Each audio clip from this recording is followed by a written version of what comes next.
I'm Nicole, and that is Steph. welcome to the Ego Drop podcast, where we are learning about how ego affects our lives. How are you, Steph? I'm very well, thank you, Nicole. How are you? I'm feeling really good today. I'm feeling really good. Yeah, I had a really productive day, and Tell then me about tell me about it. you want to I hear want it? to hear. I want to hear. Not too long, you know. We've It's only not, got an hour. it's not that exciting. And you're probably listening and If go, I do this, you need to hurry up. I'll tell you what, my dear, you'll be like, oh, is that exciting? God, you're sad. Anyway, I'm going to tell you. So today, I got myself in a pickle. I had a trial in the Crown Court in two different buildings, in two different locations. Mhm. Anyway, managed to sort it out. Thank goodness for that. And the judge was rather accommodating of the latter trial. It was very, yeah, it was very nice. Anyway, so that got resolved. And then I finished working about by 1 o'clock. Can you imagine two trials? The Crown Court. Well, they clearly weren't effective. So then I was home by about 3:30-ish. I can't remember, somewhere there. And then I had a little something to eat. And I decided to go and cut the grass because, I wanted to make sure I avoid the rain that might be coming tomorrow. And then I went boxing and I really had a really tough session and I feel good. Good. So it's not that exciting, as I said. No, but it sounds very productive. So I'm glad you enjoyed yourself. That's the main thing. I've had an How all right about day. you? How are you? Yeah, I've had a good day actually. I work's been good. I've got everything done that I needed to do. Resolved a few issues with a yoga project that I'm sorting out, and I've joined a new gym. And I'm Oh, quite excited about that, really. So yes, nice. it's quite a luxurious gym with a bit of a spa. Oh, I was gonna Uh, say, so yeah, but I really wanted a nice pool. I yeah. fancy a good swim. So yes, that's quite nice and much to look forward to. So yeah, Mm, again, quite boring for the listeners, I'm sure, but I enjoyed myself. yeah. So, Nicole, how has ego affected you in the last few weeks, do you think? I think it's been positive. Just quick reflection, quickly running through my brain. Yeah, it's been positive. Work's going great, and all is well at home. Yeah, and I guess because the weather is so good as well, everything feels nice and upbeat.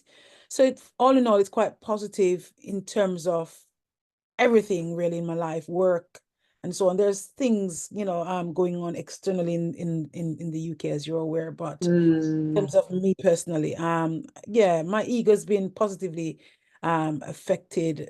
I feel like in particular, I'm getting, I'm moving, so I'm feeling good within my body. And the thing is, Steph, when you move, when you're doing stuff, you feel more alive and yeah, energized. I think that's what it is for me now. So coupled with the longer days and the sun that's out, and I'm hiking, I'm boxing, I'm in the gym doing, my little training. I'm not intensively weightlifting anymore at this stage. I'm focusing on just building up endurance and stamina. And I'm just feeling good about all those things. So really positive good. ego, and I'm not putting myself under any pressure about um, losing weight. I am focused on that. It's something I want to do.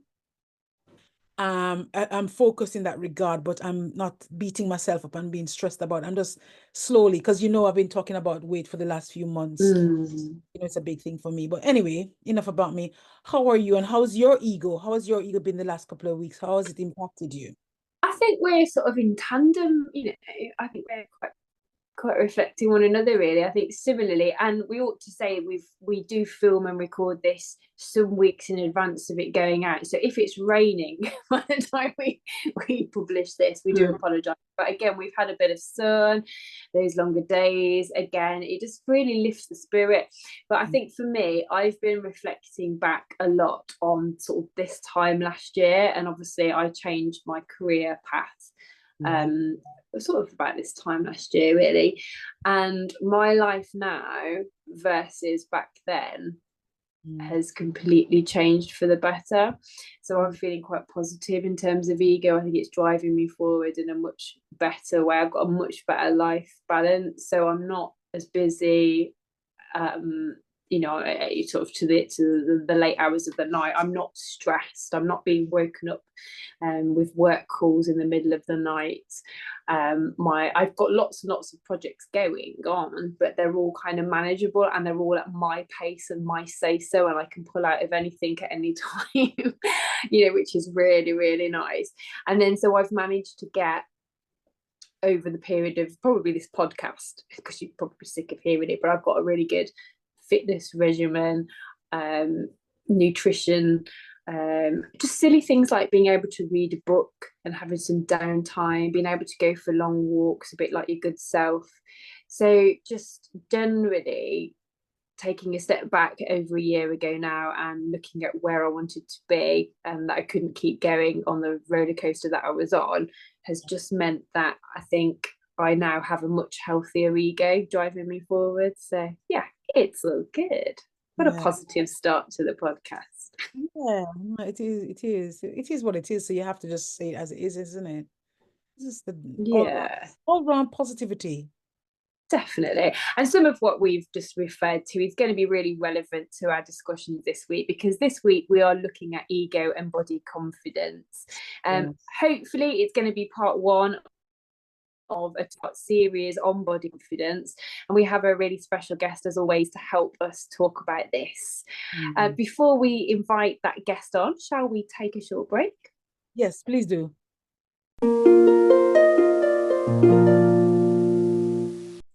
Welcome back to part 2 of today's episode, where we're exploring ego and the body confidence.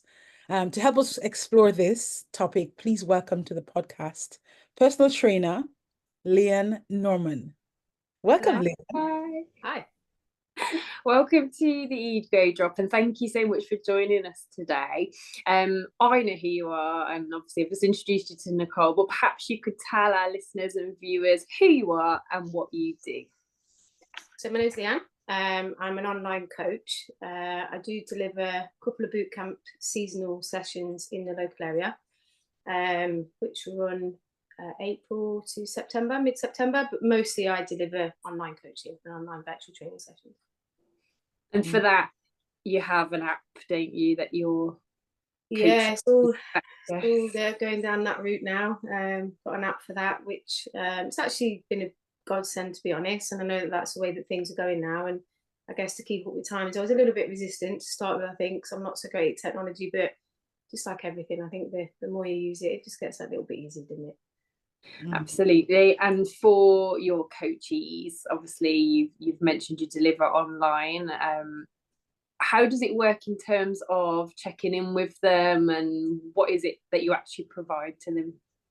So they would come to me with a specific goal, and that doesn't necessarily have to be in terms of the scales or like from a I don't know, like if you wanted to drop a dress size, whatever. It could literally just be something along the lines of I don't feel great, I'm not in a great place, I want to increase my confidence, my self-esteem, things like that. And I guess I'll devise a plan and put together a plan, and obviously alongside of them achieving those things as a byproduct of that, yes, the weight loss kind of comes of it. So we have weekly check-ins. I offer a virtual training package, so we just do training from home, so it's great because they can jump on my classes, but really it's just about the accountability, guide them to a happier and a healthy place, really.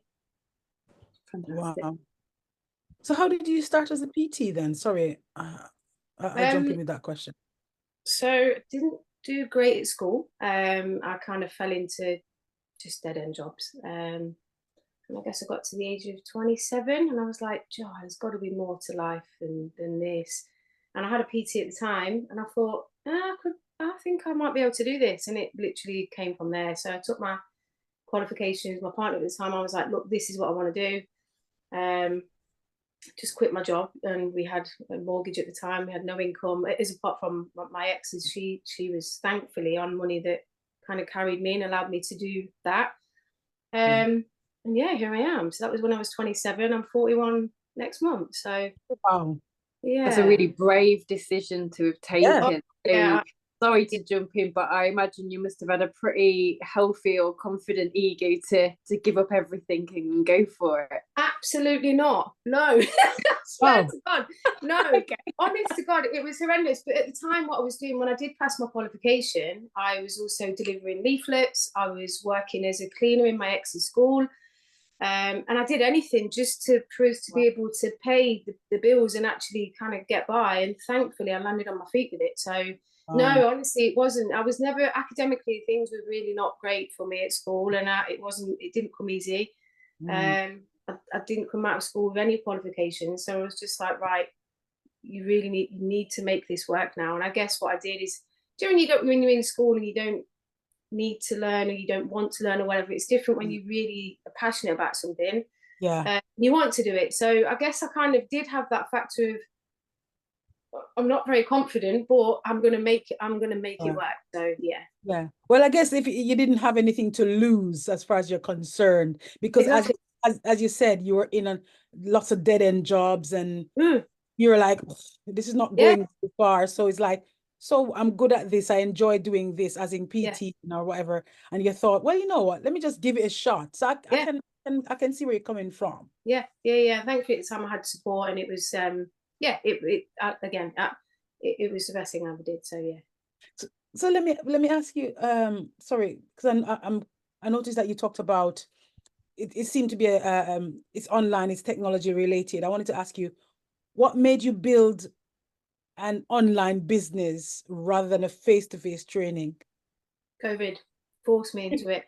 Really? Yeah, I wouldn't be here now. I know COVID has a lot to answer for in a negative way for people. There's people that have lost their livelihoods. There's people that they lost a lot of things. Whereas fortunately for me, I'm one of those where it threw me into the deep end of technology. I hate technology. I hate social media, and I do. Obviously, there's some good to it because it's got me in this position. But I mean, as a whole, it's not something that I ever was much interested in.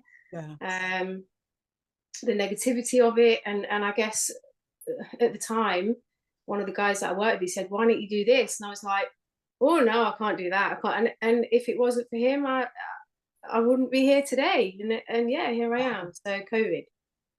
But it's funny though. I want to kind of follow on with that, if that's okay.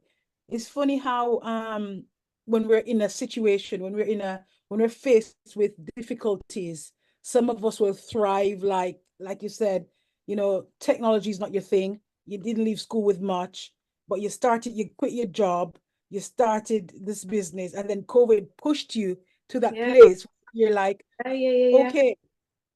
It's like it's amazing. Definitely. I guess it was one of those, if I didn't do it, I'd have got left behind, and I don't know where I'd be now. But at the time I was working in the gym, in my gym, I'd been there for 7 years. And I obviously started my online, it was more virtual training. It wasn't the coaching that I was offering to start with. And as I was kind of, I guess, building my new business, it was my new business. I had all intention of going back to the gym. This wasn't anything that I genuinely thought that would take off. I didn't understand technology. I didn't understand how it all worked. I've got no, I guess, knowledge in marketing and anything like that. I was just like, right, let's just wing this then and just see how this goes. And here I am today. And I kind of, it got back when COVID finished. And I understand why my manager said it, but he said to me, look, you're going to have to either stop doing what you're doing or come back to the gym, and we'll have a chat about a post, a new kind of job role that you would like to do that can work alongside with what you're doing. And my partner at the time, thankfully, I've got a bit to her to thank for, because she kind of said, look, we'll be okay, and you need to do this. And I was like, right, okay. So I said to my boss, I went back after a week and I said, look, if it's a choice between your dream or mine, I'm going to have to do this, because I was 33 at the time. Good for you. Yeah, so again, you just got to make these decisions. You just got to go with your gut. And I did have a bit of a nudge, I'm not going to lie. But my gut was telling me, look, just do it. Just, again, what have you got to lose? Just go for it. Yeah, absolutely. And it's interesting, isn't it? Because if it wasn't for COVID and all the horror that brought, there are certainly people that you've coached that you wouldn't have been able to reach because of distance and things like that. But also, I guess, and I don't know if you know the answer to this, are there people that you've coached that wouldn't have turned to a PT if it had to be face to face, do you think? Yeah, I reckon so, because my whole, I'll be completely honest with you, as I started online coaching, I thought, well, how is this going to be able to coach? I'm not with them, I'm not able to correct form, I'm not able to correct technique, I'm not able to kind of help them with certain aspects of the training, but it's a completely different package. And now, and obviously as I started to deliver the service, personal training is personal training, and it's great obviously when you're in a gym and you want that kind of push for the hour, whereas this is a completely different package. This is like you're coaching somebody mentally, physically, emotionally, like through nutrition. It's just something completely different. So as I started to kind of come around to that, thinking, actually, do you know what, this worked better than what I actually was offering, because it's all right going into the gym for an hour and helping somebody, but what about the rest of the 23 hours in a day? So yes, definitely, because I kind of, it wouldn't have probably been something that I would have wanted to do had I not then started it myself, but now I would choose this every time. Yeah. Exactly. And the other point I just wanted to pick up on is what you said about social media, because I'm quite like you in that overall I pretty much hate it. I've got a private Instagram, which is basically like a photo album that I keep all my memories and my closest friends on. And then all the other bits and bobs that I have to have for business. It's a real double-edged sword. You have to do it. You have to be present. You have to have the voice out of there. You have to fight with the algorithms if you want to be successful. But then the hate that you absorb, not necessarily from my posts, because touch wood, I don't think I've been trolled yet. But just seeing it on other people's posts, and I mean Twitter or X, whatever it's calling itself these days, is just like a cesspit these days of hate and derision, and it's a real difficult line to sort of balance, isn't it? And I do dislike it for those reasons. And when I very first started like doing videos, I remember being in the gym and my boss would say to me, right, we're gonna have to do a video, and I was cringing and I was like, I can't do it, I was horrendous. I'd love to see my first video that I did now, but I think the more you do, I guess you kind of gain confidence. And I've actually recently I've had my first kind of meeting with my business coach today, because I've got a business coach, because I'm in this position now where I need accountability to get my arse moving a bit more. I want a bit of structure and guidance from somebody that I inspire, and that has done it all. And it is a case of them having to kind of give you obviously kind of tasks to do, tell you where they can clearly see your weaknesses. And I know that to start with one of them, like for you to be able to gain clients, you need to build up a rapport with them, and they need to know, like, and trust you. So when you're hidden away, you get left behind again. So you've got to try and put yourself completely out there and show them your life, show them who you are, show them what you're about, show them your personality, show them the things that you like and dislike, and then you start filtering out. But it's only quite recently that I've started to actually get hate, but I'm in that position now where I think, if I'm not getting hate, I'm not big enough. So you just have to exactly. And I always think that wrong. Happy people aren't mean to other people. No, God, and that's what you've got to keep holding dear, is that these people are not happy, are they? Yeah, that's it.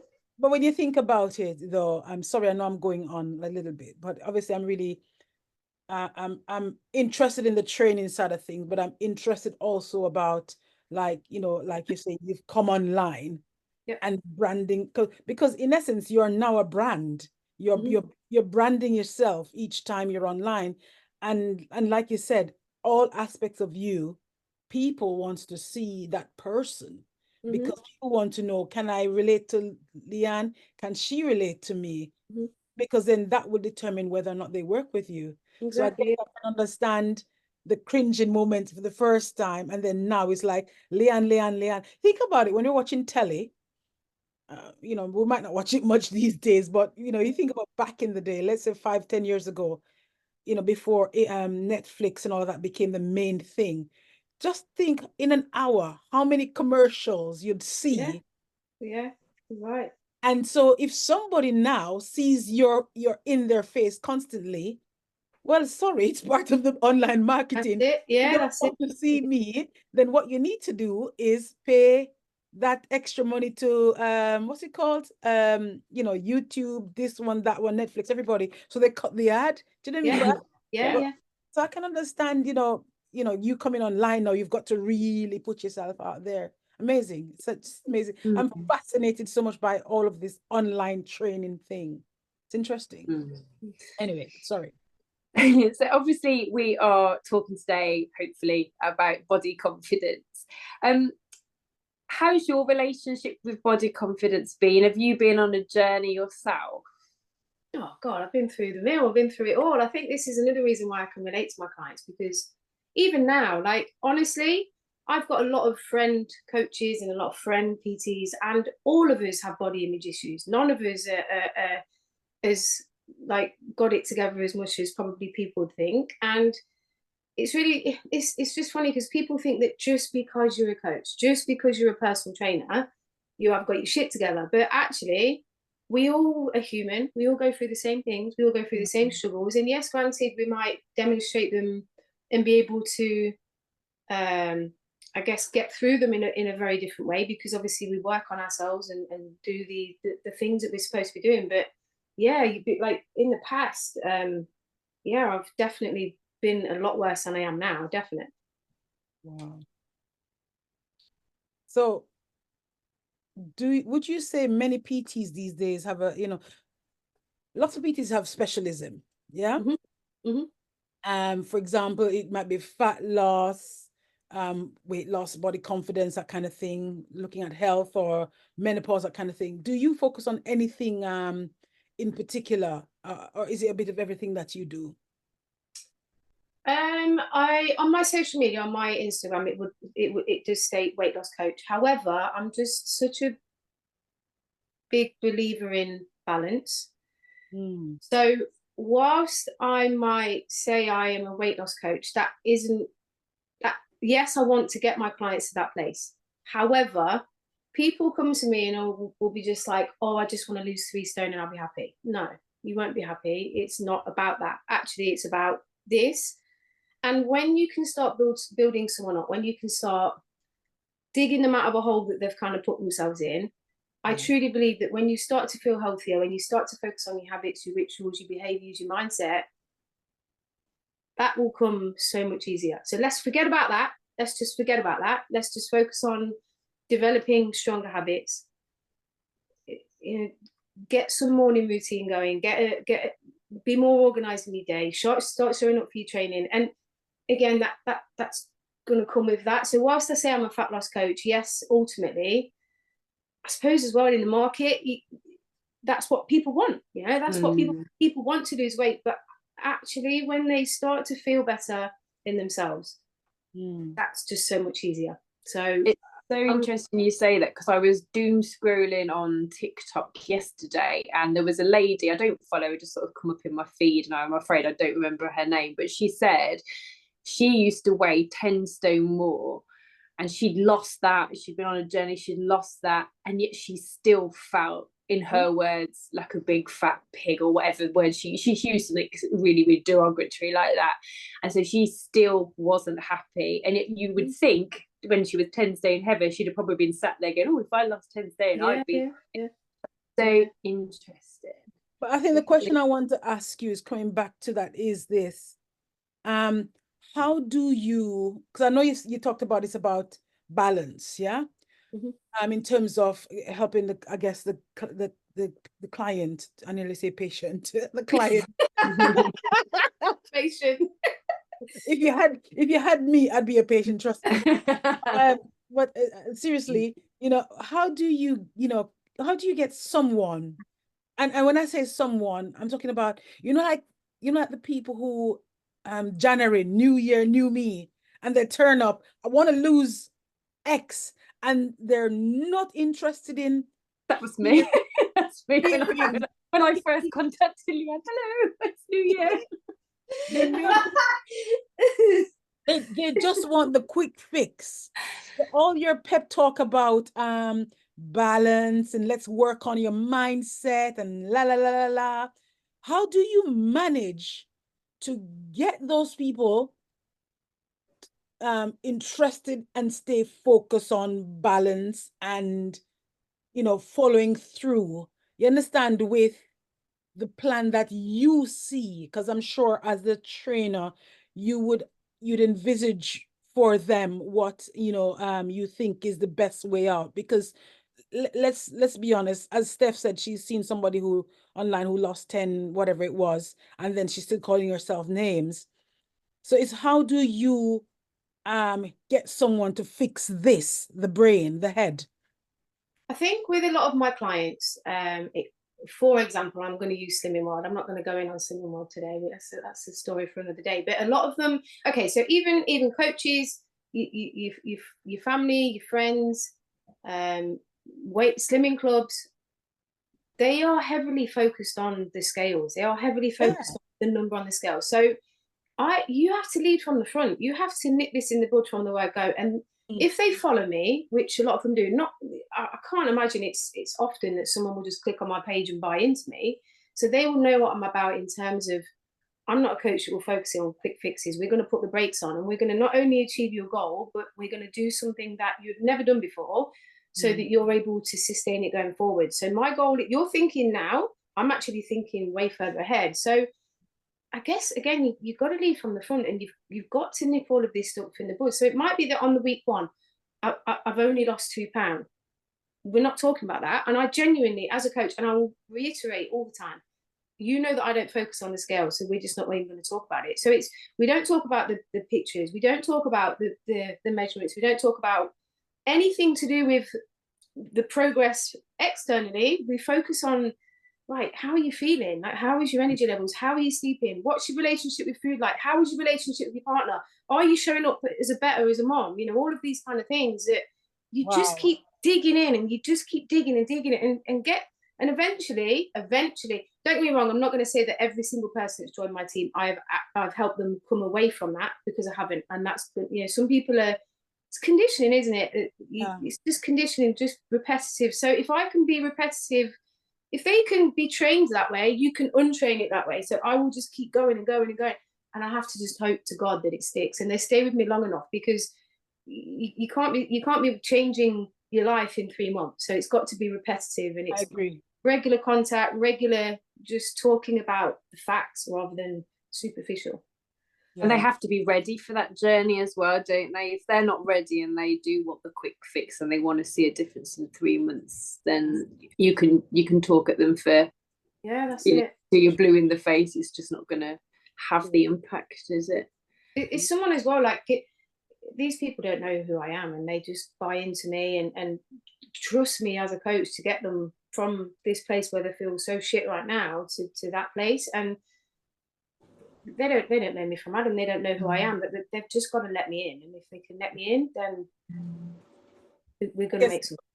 I guess they will look at your pictures online and think, or they'll look at you and they think, yeah, I want to look like you, make me look like you. And oops, sorry, I was just looking at your page. They're thinking sorry, I just literally joined, started following you, and I was looking and I was thinking, yeah, people can look at that and think, you know, oh yeah, I can look like that if I go with her, and and not having the confidence to buy in, like you say, and follow, you know, step by step with what you're saying to achieve. Anyway, their goals.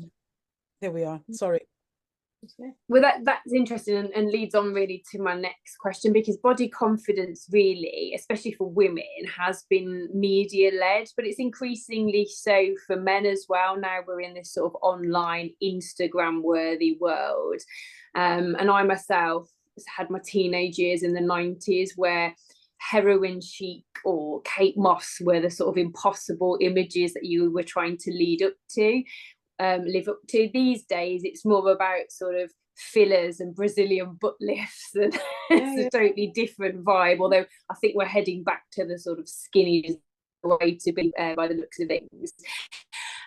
Leanne, you yourself posted a photo a while back on your Instagram where you look pretty ripped. You've got your abs, you've clearly been training. but you've really been quite honest on that post, and you've described that actually, although you look the business, you look like how you've always wanted to look, actually that was a really difficult time for you, and you weren't necessarily happy. So why was having what appeared to why did having the perfect body not equate to happiness?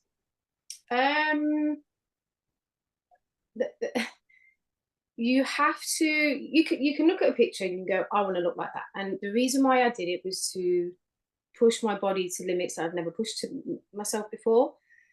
It wasn't for me to do with, as strange as it sounds, it wasn't really about the way I look. It was something that I wanted to do discipline wise, again, to push my body to go through what someone has to go through to get to look like that, so I can also understand from a different perspective with my clients as well. And I guess there was an element to it, don't get me wrong, of me wanting to have that body I'd never had before. So you have to run yourself into the ground, like, and I mean run yourself into the ground. It was 16 weeks of, there's no chocolate, no pizza, no bread, no, just none of that. Training wise was just, I train hard anyway. I train often, and I do train hard, but this was on another level. There was no going out. There was no, like, my partner at the time, we couldn't do anything. It was like, oh well, just staying in again, and I'm eating from Tupperware boxes all the time, meal prepping to a whole nother level. And actually, when it happened, I had my photo shoot. I woke up of the morning, burst out into tears because I was not happy with how I looked. My partner at the time was obviously being really supportive and just kind of trying to get me through it. And I sat in the car. Thankfully, she drove, because I felt sick the whole way, to the point of where I actually thought I couldn't open my mouth to speak. I literally couldn't open my mouth to speak. And I'm thinking, what is going on? I honestly thought I'd had like overdosed on vitamin C, because I was having to take tablets. I was having to take water tablets. I was looking, thinking, have I overdosed? It wasn't. It was just that I made myself that ill because of actually how I thought I looked. Got to the photo shoot, managed to calm down a little bit, but had she not driven, I'd have not been able to get there because I couldn't lift my head up.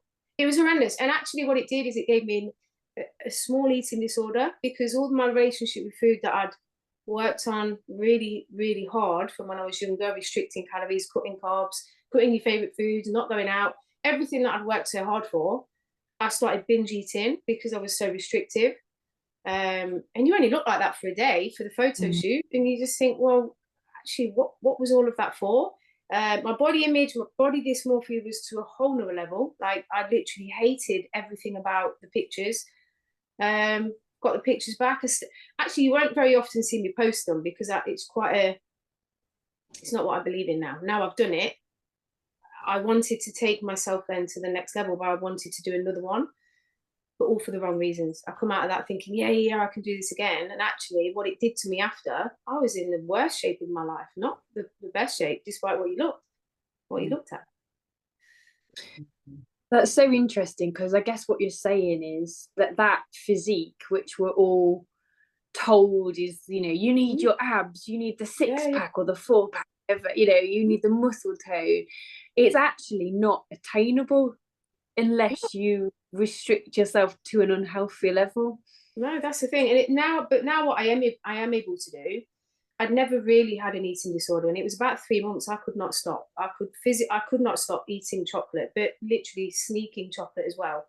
I would eat my dinner, then I would have to have chocolate cereal after, sneaking it. Like, it was bad for around 3 months, and thankfully I was able to just get that switch back.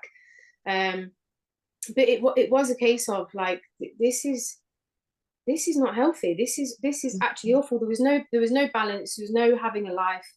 There was no, like I say, when clients come to me now and they say to me, this is my goal and I want abs, I will do everything I can to talk them out of it. And if they do want that, and that's really the route that they want to go down, it's not really what I offer, because I know what they have to go through to get that. Don't get me wrong, there's weight loss and there's actually looking leaner, but to that extent, and that's why I don't post a picture anymore. You'll very rarely see them on my page. So having the perfect body, quote unquote, actually seems to have destroyed your body confidence, at least for that 3 months? Yeah, literally cried my eyes out on the morning of the shoot. I'm thinking, I don't want to do it. I look terrible. And actually, I look now, I'm so much more happy with my body, not looking like that. And again, it took a little bit of time to work that back out of me, but thankfully I managed to do that. Great. And I think that's really, it's so good to hear you be so honest about that. And I'm sure people listening and watching will be relieved to hear that actually they don't need to try to reach those sorts of standards. Was there a time maybe during that 3 month period though that you perhaps weren't so honest about those photos? Did you post them anywhere with a, this is what you want to look like kind of vibe? Yeah, definitely. Yeah, I would. I guess afterwards because of what I put myself through, I did feel proud, and I did look at the pictures after, and perhaps I wasn't in that headspace where I was at on that particular day. And I guess I did, and I did post some after, and you get that kind of like that ego, you do, and there's people commenting on your post saying, "Oh my God, you look amazing," but boosting your confidence. That's it. It's how you feel. It doesn't matter what anyone says to you. It might give you that little bit of an edge, but it's not. It's how you feel. It didn't fix how I was feeling inside when I'm smashing 10 bars of chocolate down my throat. Yeah. Well, on this, we explore ego on this channel, this podcast, and we often, ego often drives us to achieve, but it can also sometimes drive us to take on too much, and we strive for results that are unachievable. As you've said, you've achieved it, but at what price? So are there and that can affect us obviously negatively. So when you look at the image of yourself looking ripped, toned, how much of that appearance would you say was ego driven? I guess being in the industry that I'm in at the time, I wasn't the coach / PT that I am now. I definitely wasn't. I've learned a lot about myself from that. For like other reasons, I've got no shame admitting that I have been in therapy for a long time. And I'm a very different coach. And it's actually helped me develop and learn things about myself that I wouldn't have known then. So I would honestly say back then, there was a lot of it that was ego driven. And I'm not saying to you that I guess being in the industry that I'm in, it's what you do. You've got to look a certain way. You've got to. Nobody would employ an overweight personal trainer, and actually, you do to an extent. You do need to show up, and you do need to look the part. However, I fully believe that there's just such a bigger picture now that I'm not saying I wouldn't ever do another photo shoot again, but it would be it wouldn't be running myself into the ground. It would just be for content. It would be for pictures, but on a different scale, if that makes sense. I wouldn't. It's not something that I would do now. Yeah, I mean, if I can tag on really, I can understand where you're coming from on that, because I'm one of those persons, in all honesty, when I just started working out many, many, many, many years ago, I used to just go to it. I'm in a gym, and I've always had this issue with my weight and my size, and I want to be a particular, so on and so forth. So I would always have a PT. And I remember some years ago, I went to, every so often I'll change gyms, whatever the reasons. And I remember someone offered to train me, and I looked at this person at the gym, and I was like, you need to be trained yourself. You know what I mean? And I think it's unfortunate that we look at people, some of us, and I'm guilty of it, we look at people and we make assumptions. Yeah, they might be bulky, they might not have any definition, but they might still be fit or strong. But my brain just thinks fit or healthy equates to somebody who has some muscles, who's somewhat lean, you know what I mean? And not looking like we're looking like me, or you know what I mean?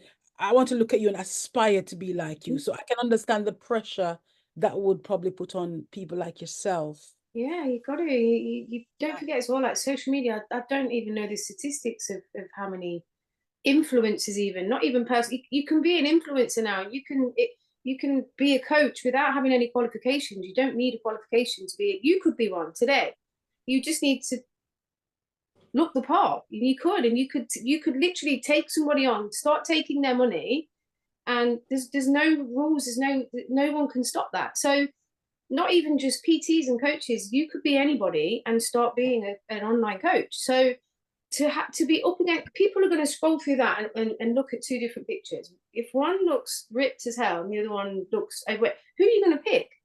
You know, yeah, you've got to be kind of walking the walk. And I think now again, if people follow me, I will have my own kind of clientele, and I will not have somebody that wants to be on the front cover of a magazine, because they will look at my page and think that's not going to work. And those that can go that way, that's fine. It's not for me. So yeah. I understand. Thank you. So one of the things that we have begun to learn on this podcast is that when you're attached to results or the outcome of something, that's your ego at play, and you can end up suffering if you don't then achieve the results that you're hoping for. That is something that clearly can apply to fitness, and particularly weight loss. So most of us, when we're going through that kind of journey, are focused on metric results, on what those scales say. How do you, and you have touched on this earlier, but how do you handle the ego of your clients when they are so results focused? You can you can see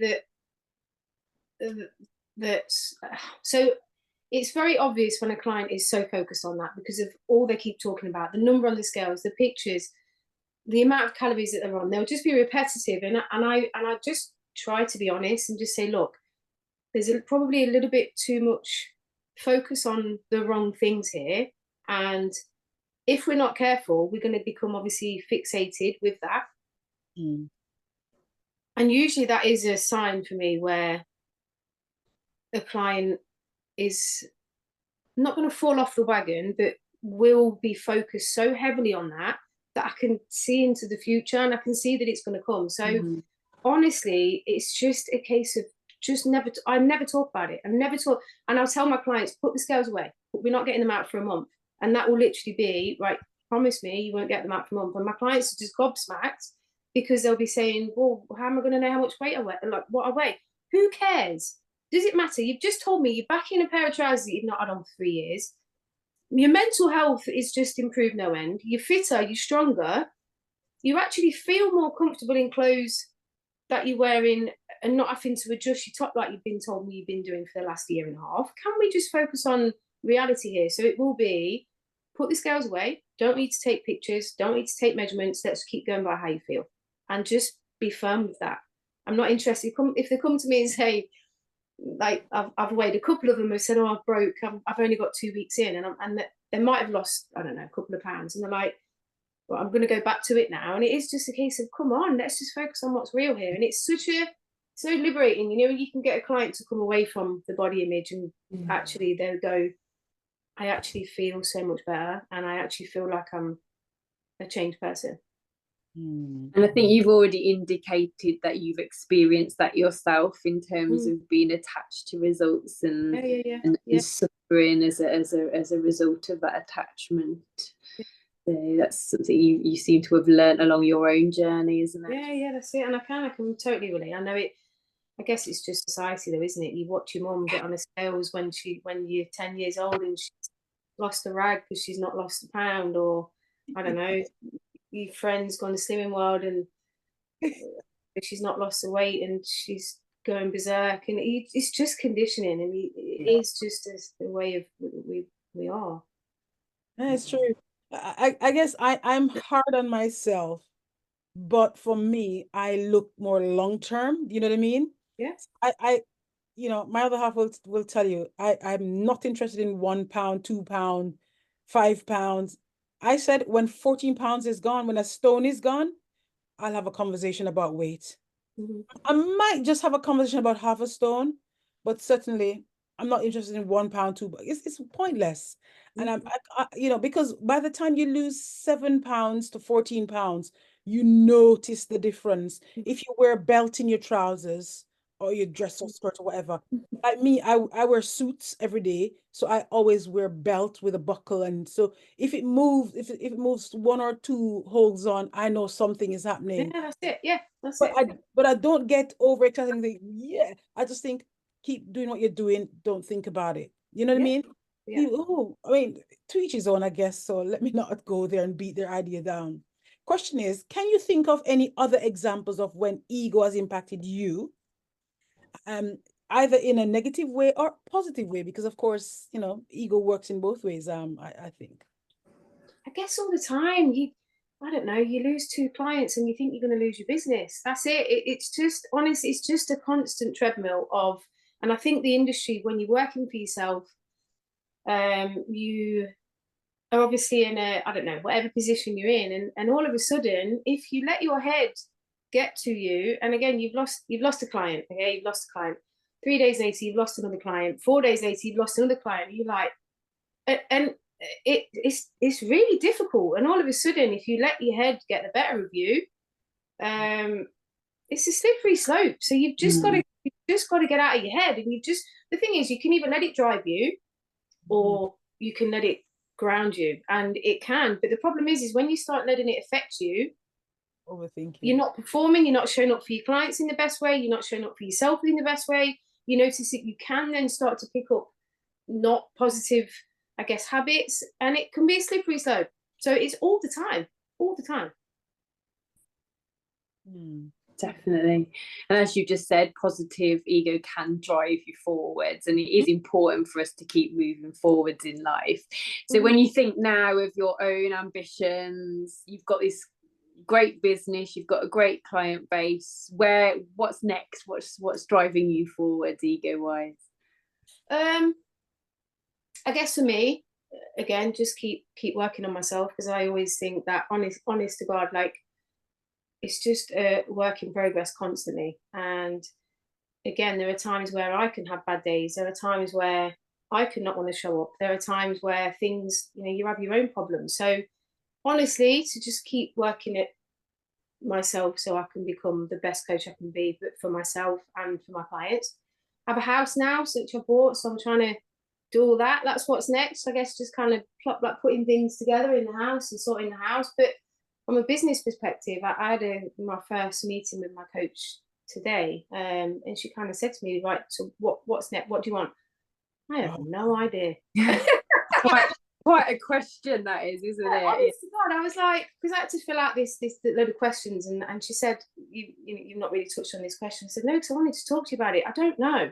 So things right now, honestly, I said to her today on the Zoom, I said, to be in the position that I'm in right now, client base wise, my whole business wise, my brand wise, financially wise, I would have snapped my arm off to like 3-4 years ago to be in the position that I'm in now. And I just feel so super grateful that I'm here. That I haven't, honestly, and this is a God's honest truth, I said to her, I don't know, I'm really, really content with where I'm at, but I'd just like to be that little bit bigger in what I do, whatever that looks like.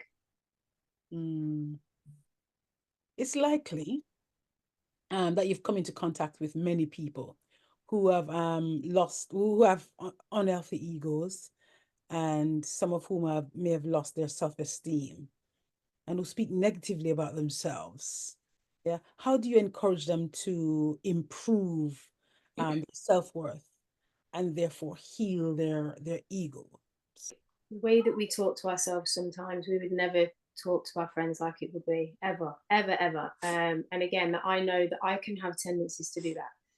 So again, like where I say that I'm a work in progress, I think I can go through the same things that my clients are going through, and I can relate and I can understand. I do suffer with anxiety, I do suffer with depression, so I'm not unaware of the things that they go through. But I guess I know how my sister, my friends, and the things that they would say to me, that if I'm not having a particularly great day, to just be that person to my clients, and when they have backed themselves into a corner, get them out and just remind them of all of the wins, all of the things that they've achieved so far, because they've achieved some great things, and it's just a case of reminding them of, actually, can we just for a minute look how far you've come, look how much you've turned your life around, look at your habits now, look at your relationship with food, look how much you're saying to me that your kids are noticing a difference in the way that you feel. And I think it's just reminding them of positives. The reality of actually what you've actually achieved. So just keep being the coach and the support that they need. Yeah, that's lovely. So I think as a society, we are putting ourselves online more and more. Even us Brits who traditionally are a little bit more modest and sort of have that stiff upper lip vibe. Oh, hello, doggy. For those of you not watching, we can see one of your many fur babies on the screen now. So we're putting ourselves out there more and more online, selfies, social media posts. Do you like to see people putting their confident selves out there, or do you think it adds to the pressure both on themselves and to others? I'm really not a fan of social media. Most of it is a lie, and I really do like to be transparent about who I am and what I believe in and how I am as a person. And it's really good because a lot of people would actually say that to me, real. And I think there are a lot of coaches that really aren't. And I think it gives this whole impression of people's lifestyles that I saw this picture not that long back, and it's basically a mirror, and you can see I don't know if you've ever seen it. You can see a picture being taken of the back of an apple, and it's got a big bite mark from where someone's bitten the apple. And actually, when you look into the mirror from the front, it's just this perfectly formed apple that's just no bites out of it. And it just gives that indication of actually, from depending on where you look, things are very different.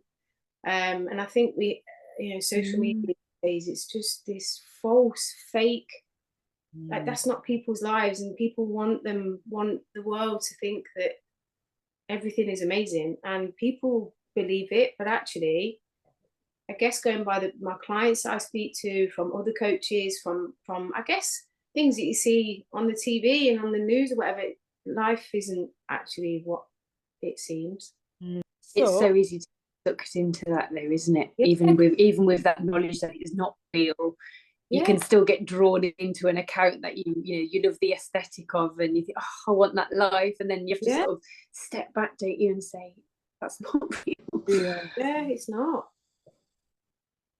I know you've touched upon some challenges that you have, Leanne. But like everyone, I imagine you have bad days when you don't feel like putting yourself out there, online posting photographs. Or how do you handle those days when you're feeling, not so good? I will have so like, for example, in terms of talking on camera, I will repost a post that I've posted from previously. So I'll scroll down, and I'll find one that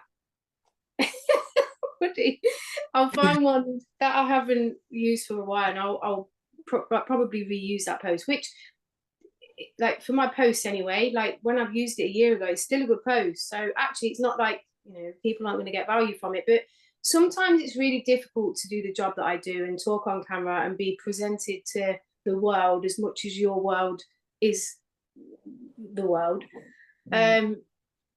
And it's really it is really difficult to go online and show up.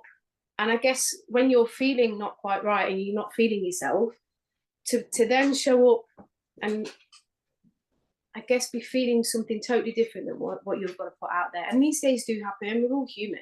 Yeah. And I guess what I would do is I'd just take a little bit of a step back, because you can get drawn into social media, and actually it can be, sorry, just 1 second. It can be something that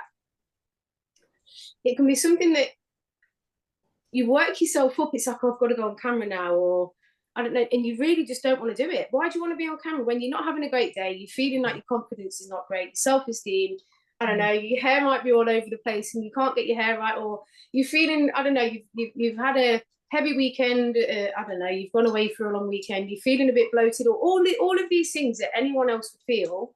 You say, I really don't want to go on camera today. But I guess the thing that I just have to keep showing up as much as I can to be the best version of myself, so I don't get to that point. because I do feel that also, you know, my job doing what I'm doing, I am a healthier and a happier version of me when I am ticking the boxes that I need to tick. So I do need to be showing up, and I probably a bit more than maybe the average person. I just think that I need to be setting an example, and I force myself into these kind of situations. And once you've done it, it's actually not that bad. Yeah. Mm. Mm. So if someone was listening to this podcast and they were wanting to start a health and fitness journey or a body confidence journey, where would you advise they start? I would advise them to start first of all with the basics, because it's the only thing that's going to work. So the basics of their daily routine, whatever that looks like. Everyone's routine is different. But really it's about stripping everything back and getting the basics right. But also having a look at realizing what you want and why you want it. Because again, a lot of people will come to me and they will say, I don't know, they might say they're feeling particularly bad confidence wise, self-esteem wise, and it might be that they're 2 stone heavier. But actually, when they, like you said about that person, when you do lose that 2 stone, they're no happier, and get them to really think about why they want what they want from more of an intrinsic reason than that extrinsic reason. So to really think about why they want what they want, and think about the reasons why is it important to them, because it's going to get hard. It's going to get hard, and it's going to get to a point where you probably don't want to carry on. You do want to give up. But if you can have those reasons for, I don't know, I want to be I want to show up more for my kids, or I want to feel like my mental health to be improved, or something like that. If you can focus on those reasons for that rather than focusing on the weight loss side of things, I really do think that helps. What tends to be the main stumbling block for your clients when it comes to cultivating that healthy ego and therefore self-esteem and body confidence? Expecting things to happen way sooner than they're ever going to happen. The expectations that people put on themselves that are not realistic. They're wanting to be somewhere yesterday. Yeah. I really do think it's just a massive issue with people's expectations of themselves, of where they're supposed to be, and actually the reality of where they should be. And it's getting them to come down and to lower the bar on themselves. And it's something I used to do, you know, about being real and true to yourself, of actually, do you know what, be happy with the very small progress that I'm making, because actually over time that's going to lead to something so big. It's the expectations. You could so be talking about me in a lot of what you said tonight, Leah, because I want to see a change on the scales overnight. And if I haven't seen a change by Friday, then sod it, I might well eat all of it. That's it. That's doing most. How I have lived my life. I have thankfully begun to change over the last few years, and things are different at the moment. But yeah, I have always placed too much pressure on things happening yesterday. Yeah, it's a real big thing, and something I used to go through. I used to do it as well, the same. So I understand. So what do you think are the best and worst things about being a personal trainer? I guess the worst, sometimes I get to see really how people are feeling, like in a negative way, like how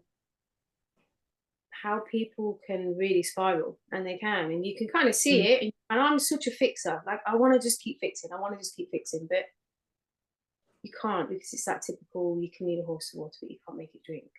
So actually seeing people really not in a good way is not a nice feeling for me. I think being in the industry as well, to an extent, like there are some PTs out there that I'm sure you've seen many of them that are obviously on social media, that just say things that I'm like, oh my God. And it actually stops people from going to the gym, and they don't want to go to the gym anymore. It will stop people from getting a coach because they're all like that. And I guess it's been in this industry of professionals that some people obviously are not putting us all in the best of limelights. And I think being part of that sometimes, I hear some horror stories and I'm like, no, not all PTs are like that. Not all PTs are like that. But I guess from a something like positive, honestly, the fact that I've kind of come from being in school, coming out with nothing, working in dead end jobs, I now actually get to change people's lives, and I actually get to do that. And the messages that I get from my clients that are just, sometimes I'm like, oh God, I've actually really helped that person get to there. And even like years in, like people from COVID, when they achieved what they achieved or whatever, when I very first started to get messages now, just to let you know, I'm still on this journey of blah blah blah, and it's just like Amazing. wow, yeah, that definitely that. Such an achievement. On that note, then, what is your biggest success story? Without naming names, of course. So you could, if you can think of one, then Honestly, like there is no, yes, okay, granted, I could say my biggest success story is the person that lost 4 stone, or but every single person is in turmoil, whether that is 4 stone heavier or half a stone heavier. Somebody will contact me for, they don't feel great in themselves. Their self-esteem is on the floor, or their confidence is at an all-time low. The relationships around them aren't in the best shape because they might be mentally not feeling great. Every single person that comes to me, I really can't pick one out, because if you can turn your life around and if you can make those positive changes, regardless of the story, everyone makes it, everyone, and I really, I couldn't pick. I could say, well, this person did this, but every single person that is stuck in a rut, that is in a bad place and opts to turn their life around, just honestly, like for me, just it's just the best thing ever. Okay. So with so much focus on helping others and how others are doing, do you have any hobbies that you personally practice to help cultivate a healthy ego? I guess it comes with everything I promote, really. So morning and nighttime routine, staying hydrated, showing up for yourself in terms of training, making sure that nutritionally I'm 80-20, so 80% of the time choosing the foods that are going to keep me feeling better, and then 20% of the time balance, seeing your family, seeing your friends. I think it's just all of the things again, it's just the habits, really. It's just the habits that you need to be ticking off and showing up for yourself on a daily basis, because otherwise you do start feeling not great about yourself. You are what you eat, you are all of these things, you are your habits, you are your behaviors. And I think for as long as you can, again, 80-20, as long as you can just keep showing up and doing the things, actually, I really need to be doing this. That is my hobby, like just showing up, and I guess trying to inspire people to, I say to my clients, my job is not to convince you that we need to be showing up for ourselves, not to convince you that you should be training and moving your body. It's to teach you that if you can, your whole life will change, not just yours, but your kids' lives, your partner's life, because you are going to be operating from a completely different level. Yeah. Well, thank you very much for joining us today. Sure. It's been really interesting talking to you. This conversation, it certainly resonates with me, lots of what you've said, because I'm just gym crazy, obsessed with trying to, stay focused, stay consistent. I still struggle, so who knows, I might reach out to you. But I'm really grateful for your time. I'm sure a lot of people, with the things that we've discussed, a lot of people certainly will resonate with hopefully our listeners will resonate with what we've talked about. So thank you. But before you go, where can people find you if they wish to use your services? Come on, give Yeah. yourself a shout out. Tell them where to find you, please, and we're going to tag you in it as well. So and we'll just tag that photo we talked about as well. yeah. If you go on to Leanne Norman Fitness, which is Facebook and Instagram, so it's LIANNE, Leanne Norman Fitness. Brilliant. Thank you. We'll make sure we tag that when we post the clips at the time of issue. But yeah, thank you so much, Leanne. It's so refreshing when you can see so much conflicting information out there. You know, one PT will say something different to another, and like you say, there's real horror stories out there. So it's so refreshing to have someone who's brutally honest about their own journey. And yeah, I've just really enjoyed the conversation. Like Nicole, I go through fits and bursts of being gym mad, running mad. Certainly, definitely body image has been a 30-year battle. So yeah, thank you so much for discussing this. Really appreciate your time. And thanks to our listeners and our viewers too. Thank you. Till next time.